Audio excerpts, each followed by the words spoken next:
with MakingStarWars.net.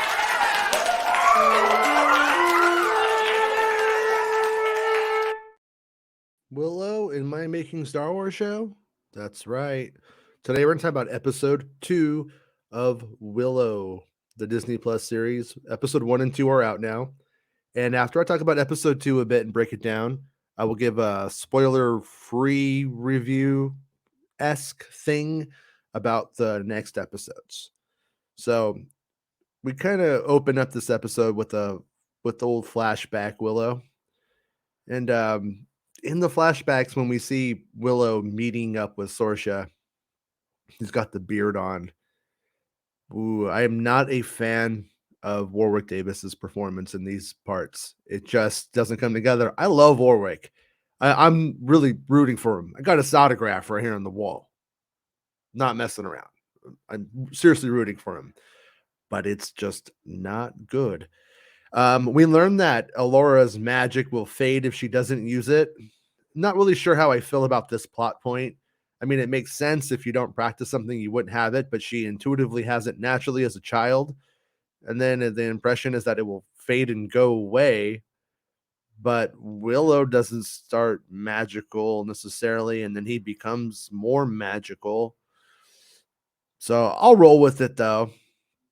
A couple of things I put together watching this episode that weren't super clear to me, and I'm being a little presumptuous here, but obviously there's a connection here between the Chimerian Curus that we're going to be going after clearly, and Alora Dannon being the last blood of Chimeria.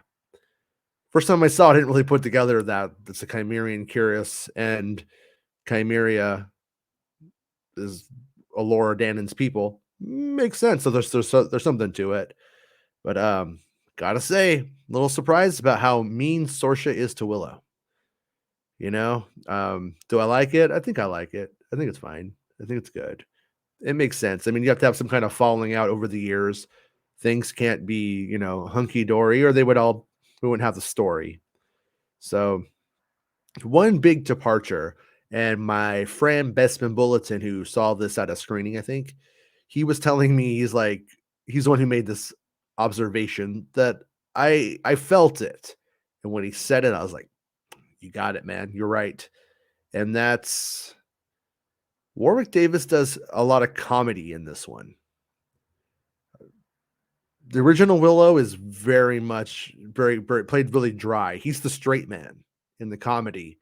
And in this one, he's like trying to do shows and stuff. And, he's being performative and trying to be the comic relief. And I don't think I prefer it. I think I do like the fish out of water qualities that Willow often has, but I don't think it really works as well as the original film when he's the funny guy. It's I don't want them to laugh at his expense because he's short or anything like that, but it's just funnier when his ego or when he's trying so hard and then it backfires on him. That's truly when it's the best, for me anyways. And there's a couple of moments in this show, in the series, that Ellie Bamber, who plays Alora Dannon, I think she's fantastic, for the record. I mean, she can be a little inconsistent too. She could seem a little green at times as an actor, but overall, I think that obviously she's insanely beautiful, but she's also her spirit is so good. And that goes a long way, especially in this kind of role. And they do a lot of throwbacks in this one. If you're a big Willow fan, for the Willow fans of the film, Alora's reaction shots, the sideways kind of looks, and part of me loves it and a part of me is cringing about it. I'm undecided about how it feels, but the fact that I'm undecided about how I feel means I don't feel great about it. But a part of me does like it, and things that I didn't really care for were like the nostalgic beats with he's the High Eldwin. Now this episode's called the High Eldwin, and Willow has become High Eldwin. Billy Barty, who played the High Eldwin in the original films, is of course passed on. He was an older man back then, but it's he treats the role like, you know, he comes out the role from like a performative stance, like he's, you know, doing a Vegas show. And there's part of me that loves that, but another part of me is like thinks it's interesting that they're showing us that Willow isn't as powerful or isn't very powerful at all. Later in the episode, Sorcia says, "You're not a great wizard. Basically, you're never going to be a great wizard. Stop. Bye. You know, get lost." And so it's kind of interesting that he's like living in the shadow of his former self.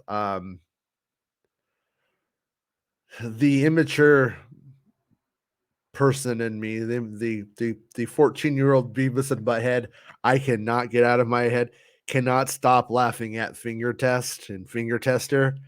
It just makes me laugh. I don't know. I don't know. But anyways, but that's just me being an idiot.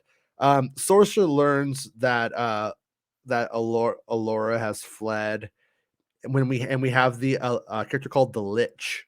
I saw the subs this time, and a character called the Lich, which is that one who's like doing magic and stuff, is actually like talking to Bavmorda and the crone and saying that Alora has returned. And I am at this point in the narrative convinced that the crone and Bavmorda are one and the same.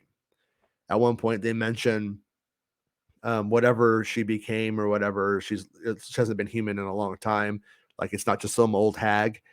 And but for the intents and purposes of the storybook that we are dealing with, that's Bavmorda, right? Bavmorda has returned.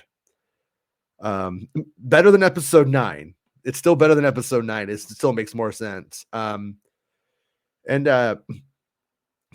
so I talked about the last blood of Chimeria and the Curus. We have Mims, we have Mims being reunited with Alora Dannon, and who's also played by another Davis.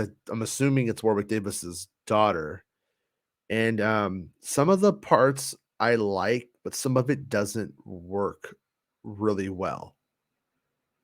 Some of it's really playing hard on nostalgia.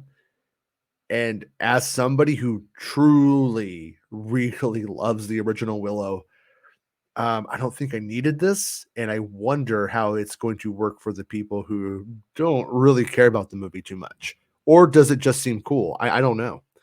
But for me, it was a little heavy handed. And I'm not a big fan of this episode opening up a can of worms where she's like, "What happened, da?" And then he's like, "Oh, you know," and then he has the flashback or he has the to his vision, and we'll learn about what happens to Alora, what he sees happening. That there's basically his Doctor Strange moment, but there's really not an outcome where their lands are cool and Alora's alive. And I could be wrong, but I'm guessing that Curus is going to be the thing that they will go after, that she will wear, that's not in his vision. And when she puts that on, it'll protect her. She's a Chimerian. I don't think this is rocket science, honestly, on the plot. And for the record, I have seen more than this episode, but it doesn't. There's not really anything that happens that leads me to believe I'm spoiling anything because there's nothing else to it on that front. So maybe in the final episode, I don't know. But if anything happens to her, if anything happens to her, the world will burn. That's what they say at one point in the vision. But then they also say that there's. So I still find the vision stuff a bit confusing, but maybe it's okay. Maybe prophecy and vision are confusing. Maybe there's room for ambiguity here. I'll go with it though. Um, and then when as the story goes on though, and you start to see that like Willow is going to accept her as his apprentice. I don't know what happens to his other apprentice. He has another apprentice, he's just kind of a dumbass, but I don't really know what happens to him. I liked him though. He was pretty funny. He asked like the actual hard smart questions that nobody else like when are we going to war? When's the war gonna happen? And so they kind of just leave him behind. But um it opens there's like questions that you should be asking when you see the episode. And obviously some of the stuff will come later, but some of it doesn't. And like Migosh, it's kind of weird. I like Silas, his new buddy, the guy who's like, yeah, I'm Willow. Yeah, that guy. Yeah, sure. Oh, I'm retired. That guy. Yeah, he's like our new Migosh, and he's kind of like a badass. He's sort of like what's his name? Volcor in the original film, and Migosh kind of put together. But you have these questions like we see Mims, Willow's daughter, but Rannon, no explanation. Where is he? And where's Kaya? We have a flashback to Kaya from the film, but Kaya's not there. So it's like answers to some of the stuff does come, some of it doesn't, but it sounds like something happened. So and it's kind of like it's kind of open, but I don't really like the pacing of the reveals in these parts, but I also am intrigued and every time I watch the episode, I am intrigued. Where's this going? What's it gonna mean? So but the scene where she's like, "We're partners," and then he's like, "No, we're master and apprentice, or teacher, student and teacher," and that kind of stuff. I like that. Like I said, Ellie Bamber, she sells these scenes. She's the one who makes it work. She's the one who makes it come together. It's not Warwick in this stuff. I don't know why. Warwick is just not really bringing it as Willow. Even when there's a part where Alora wanders out into the forest outside of the Nelwyn village, and he's supposed to be angry, and he's like nincompoops. It's very flat. It's like he doesn't know his lines. It's like he's just reading off cue cards the whole entire time, and I hate to see it. I'm still loving the show. Especially at this point, like these first two episodes, loving the show. I'm still like completely on board. I'm not out or anything like that. But I've heard the reaction of the people say, "Oh, he's always terrible." No, no, that's actually not true. Even in the original film, when he's much younger, granted he's working with Ron Howard in his prime, which obviously probably helps, get a performance. And he's around Mad Mardigan or Val Kilmer, also in his prime, which also probably helps elevate his performance. But in this instance here, where he's been acting for since what 83 now at this point, and Willow came out in 88, kind of expecting a little bit more from him than I'm getting. Um, so okay, where am I at now? Yeah, no mention of my boy Migosh, but I guess that will be through implication. I mean, the true story is that the actor who played Migosh took his own life, unfortunately. So maybe it's just they just want to just leave that alone. I don't know, but I love Migosh, and I would not mind hearing something else about him and another something about Migosh. I mean, what happens? I hope in a future episode when we do learn what happened, maybe we learn what happened to Migosh. I hope because he's more important to me in terms of the story than Kaya, not to Willow maybe, but in terms of the original Willow story, like Migosh is in a lot of it. He's all over that movie. He's Migoshing it up. Um, And then we got like the wagon scene. See, like this episode's where a lot of this nostalgia begins. It's where like, oh, okay, the first episodes we did a lot of like, how did we get here? Now we need to throw in nostalgia. And Alora throwing up on Willow. Man, do I love that or do I hate that? I don't know. I really don't know. I know I'm supposed to have worked this out by now, but I had other shit to work through in the show that I hadn't really get to sift through that. And it's like a part of me is like, yeah, and and when she's like when she's in the Anelwyn underground village, and like he's like, telling the bad jokes and telling her like to pick a finger and all that stuff, and she's like giving him the sideways looks and stuff. Like a lot of that I like. A lot of that's really good. As a Willow fan, it like that feels like Alora Dannon. Like she's done it. She's doing Alora Dannon stuff. Like I know it was just a baby, but I mean she's imitating the baby and as an adult, and it's good.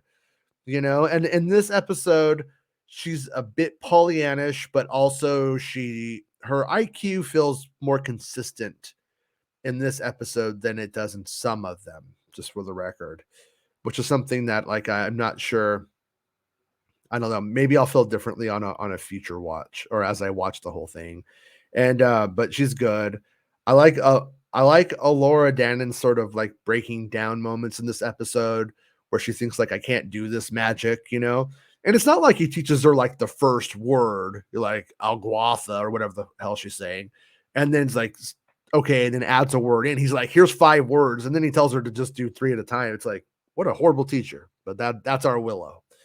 And you know, we don't get to pick our willows. It's a willow we got.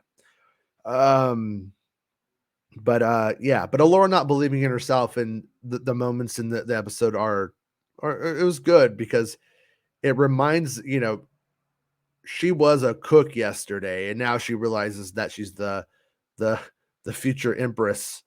And that's a pretty big jump to just go, okay, that's me then, cool, and go with it. And there's moments I truly did laugh at, like in the episode, like they're talking about battle magic, and she's like, "Yeah, battle magic, that sounds cool," and who wants to learn that? Like, it's ridiculous, but it's fun. It's fun. I mean, I love, like I said, I love the world of Willow, and what they're doing with that stuff is good. And Silas as the best friend, the guy's just great. That actor is just awesome. He's phenomenal. I really dig him. Um, Question I have on we'll get into it lightly in the future episode stuff when we talk about, which I won't spoil or get into any near spoil territory on the future episodes in case you don't want to know any of that stuff at this point. I'll make sure to throw it in the back end, let you guys know we're going into that territory. But Graydon, I found it interesting in this episode when they're doing magic, Graydon is reciting it with them. Graydon's paying attention to what they're doing, what Willow's teaching her, and he's being a student from afar, if you will. And one thing of note is that Graydon did not really seem super interested in Alora. I mean, before this point. And then once it turns out she's Alora, that's when his whole demeanor about her changes, I think. And at least that's what I picked up on when I watched it just now. So what does that mean? Does it mean bad things? Is he are his intentions good? Remember, his father whispered something into his ear at the start of the series, and it's like, what does all of this stuff mean? Or is he just someone with an interest in magic and now understands how truly important she is? He does bring it all together, and he says that like Borman just wants to see what you can do. Like he kind of says why everyone's still huddled around her and sees that she's extraordinary. But also, when he said that, I didn't buy that anybody else thought she was extraordinary, just him. But he does give her the confidence to grow the little plant that she needs to do. And if you notice, Willow says in a few weeks we'll be having jam from it, but she did it in a day. So everything seems like it's bad, but she did do exactly what she should be doing, which proves the magic didn't fade from Alora. He was wrong, or it was so powerful that she just got a little bit of juice in the tank still. So yeah. So what's going on there though with Graydon? He did inspire her though, which might be setting up an interesting dynamic considering her boyfriend is somewhere else. And but he does inspire her. So we'll see what happens there. He's clearly into her in some way. Is it romantic or is it for her magic? But then Willow stops believing in Alora, and but Silas is the one who sets him straight. And I thought that was very classic Willow, without it being so nostalgic based. Like that's what Migosh would do for him. Fucking Migosh, rest in peace. Alora must die for the world to survive. Willow, and so a little observation I made is that Willow has had this vision, and Sorcia and to some extent Willow have become the Bavmorda of the series in a weird way. In the original film, Bavmorda is the one fighting prophecy. Alora Dannon is supposed to come and supposed to be the one who will vanquish her or kill her or whatever. And she's like, well, if we kill the baby, then the baby can't kill me. And I'm going to beat the prophecy. And then we have her daughter grow up and tries to outsmart prophecy just like her mom. And instead of embracing it, like that's the thing. That's why I think the Curus is the key to saving Alora in the vision, because the vision is going to happen. The prophecy is going to come true. It always does in the story, right? So far in Willow first one it did, but there's a twist. And that's one of maybe the lesson that yet they didn't learn is that yes, this is going to happen, but there's going to be a twist. And like disappearing pig trick, then she undoes herself and sends herself away instead of Alora. So there's something to it, and I think the Curus might be it personally. And so yeah, and then Kit, the episode ends with Kit wanting to know all about her father and the Chimerian Curus. So clearly, it is going to be important in the future. That's the last thing that we have Kit saying to Borman. And then at the very end, Alora is taken by Ballantyne. And not liking Ballantyne a lot. I like the actor. The actor's cool.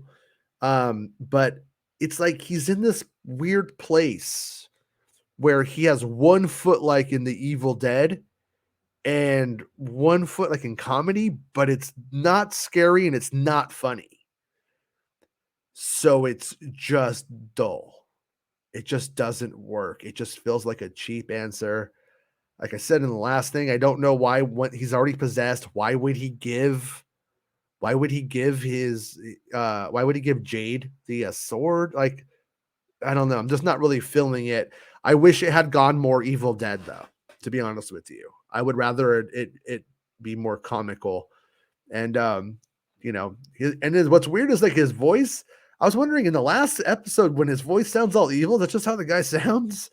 He has a really deep voice, and I can't tell what's supposed to be the possessed evil one and what is just his normal voice, because we don't really get a lot with him before this part. So, but at the end we get the plant growing, and the indie music starts playing again. Was this the hurdy-gurdy man one? I think so. And so that's once again, was never a big fan of the indie music playing, but it's as it begins to permeate into the shows that I begin to have my real problems. So that's sort of my like general thoughts on episode 2. And when it comes to the rest of the series up to episode 7, 3, 4, 5, 6, and 7, I don't think I'm allowed to talk about spoilers from it. It's not very clear what the rules are on this. So I'm going to go spoiler free just to be respectful, to be thankful for the opportunity to view the show early and bring you content as it happens, as I'm allowed to, as the shows air. So the next episodes it goes into like a sort of a darker place, and like as we have to go to Nockmaar, which is very obvious. That's not a huge spoiler or even a spoiler. It's very much implied in the episode. We're going through Nockmaar. They're like, oh, you don't do that, which means we have to do that. But like I said in the other episodes, when Metallica plays on that reveal, I'm not happy. I'm not happy about that. And that was a hard one, but the cast does a pretty good job moving forward. I'm very happy with the cast. is the one thing I will say, and that's why, while there's certain narrative devices that are used that I'm not happy with, um, I love all of the new characters, you know, and my big gripe is that you've seen it now. There's this dynamic between Jade and Kit where they go, "Oh, blah blah blah blah blah. Well, that's what you're gonna do anyway." And then it's not really settled, and there's like a confrontation, and after like a heart to heart, and then it's not settled, and it continues to happen for could keeps going throughout the series. And I honestly could have done without it. I could have done with the first one, and then we could have gone on in the adventure and forgot our problems while we're out on the road. And then as we get closer to return, maybe that's when we get to the thick of it, in my opinion. But that said, when the music stuff happened, I felt utterly crushed. I hated it. It was really hard to get past. And I've watched the series a few times now, and the first 7 episodes anyhow. And that's helped me accept that part of it. Now maybe I'm sounding like a huge baby right now, and the only example I could ever use, like I said, is if you imagine Boba Fett climbing out of the Sarlacc pit and Enter Sandman starts playing, how would that make you feel as a Star Wars fan? Because that's how this made me feel as a Willow fan. That's what it was like. It's a huge misstep. And but now that I've accepted what it is and that it does that, um, on my second watch through, I enjoyed the whole thing a hell of a lot more than the first time. And my only I don't know what happens in the 8th episode, so I don't know, you know, I don't know how this all shakes out. Um, Christian Slater shows up in the 6th episode. It's fantastic. And my fear for the series is that that's it for him. If there's nothing more from him, I'm going to be super bummed. And maybe that's all for him for the season. I'm not sure. It's not really clear, but I hope there's more from him, and I hope he's a series regular, not a guest star. Um, and the series plays with things that I wouldn't call it sacred, but it's like the trolls when you meet them later on, when we end up in one episode on I think it's also in the 6th episode, like they talk and they're kind of smug. They're kind of like smug yuppies, some of them. And it's like, oh, that right there is it sort of sucks in a way, but it's sort of funny, and I don't want to like rain on the parade of the joke.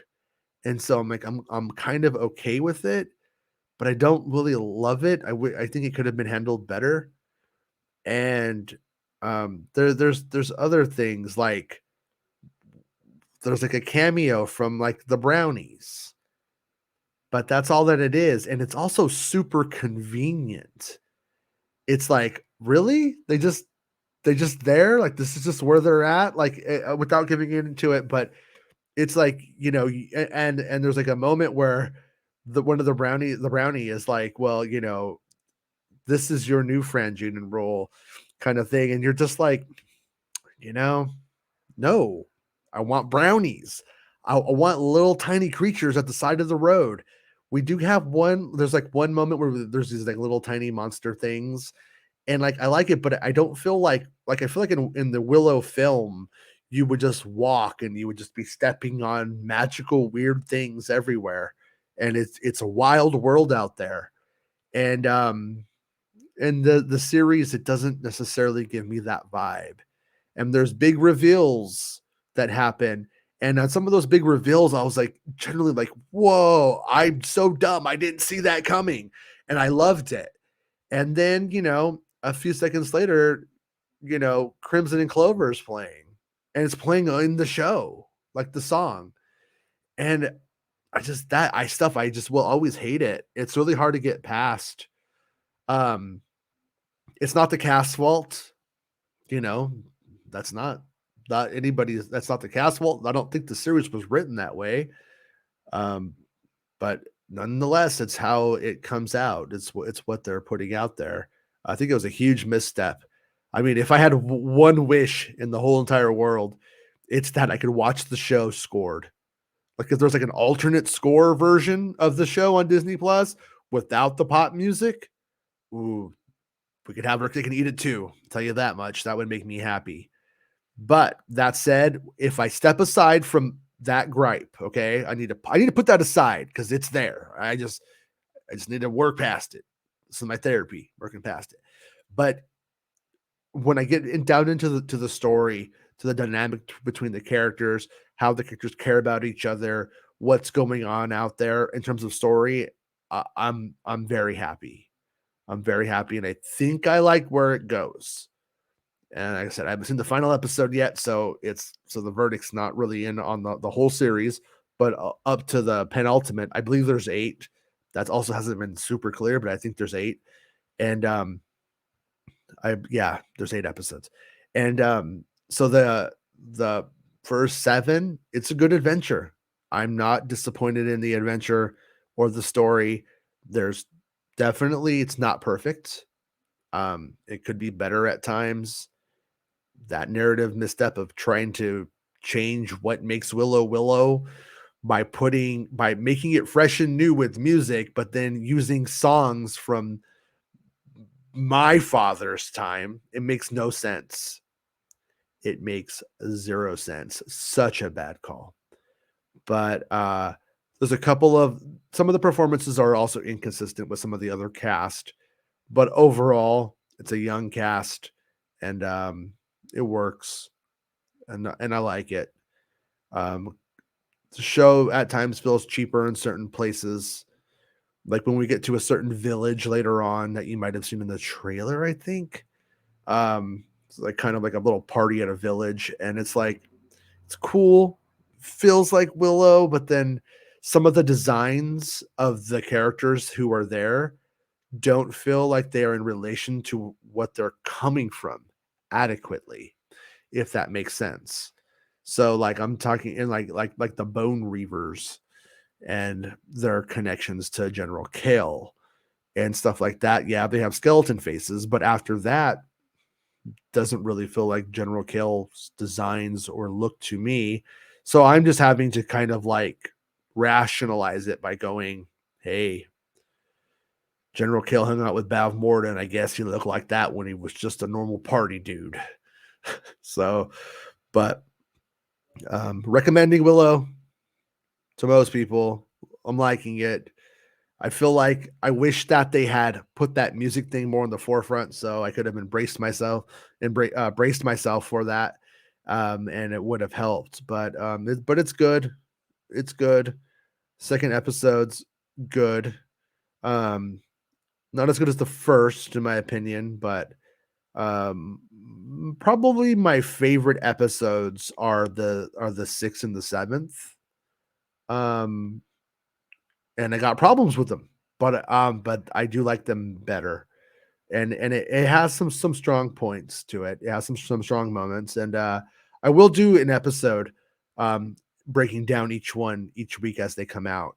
I think that's the best way to do this. And yeah. So, anyways, let me know in the comments what you guys think, and anything, because I couldn't do the show live, obviously. Um, I'm watching these in advance with a due date, the time I can't break. But come on to the Making Star Wars show. Anything that you want to talk about from the first 2 episodes that I can, I'll gladly talk about it and talk about it with you. And leave a comment if you have anything that you want to say, and I'll make sure to either answer it in the comments or on the Making Star Wars show. And thanks for watching, and make sure you subscribe. This will be up on YouTube and as a podcast on pretty much every podcast network. Spotify is where I host. So Spotify is what I would suggest you listen to the show. You can also watch the show with video on Spotify. And but it's also on Stitcher and all that stuff too, Apple and everything else. So thanks again. Willow's back. I can't believe it. It's pretty wild. As a Lucasfilm, as a kid of the late 80s, I'm like watching a Willow TV series, ready to watch a trailer with Michael Keaton as Batman in it, waiting for the Indiana Jones trailer to drop. I can't complain. I'm a happy guy. So happy old man. But thanks again. See you guys next time. See you next week for more Willow. See you every day, 1 p.m. Pacific Standard Time, to talk about Star Wars, like always. And see you guys next time. It's the end of the show. Come on, let's go. Hey! It's the end of the show. Come on, let's go. Hey! It's the end of the show. Come on, let's go. Hey! You know you should go. Come on, let's go. It's not about spaceships.